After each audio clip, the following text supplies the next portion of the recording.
یو الګ د خپل نیکه در اوسکو. بابا پخوا په زمانه کې به تاسو څنګه وخت تېراوه؟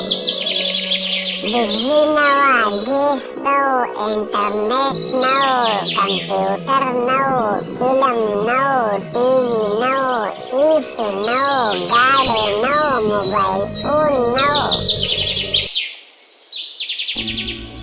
نیکه ورته وخندل.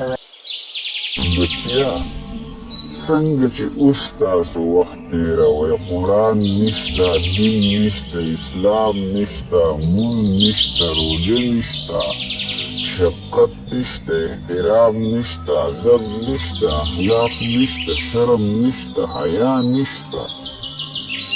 خو بس فرق صرف دا و چې مونږ د دنیا نه بې خبره او تاسو د دین نه بې خبره یاست.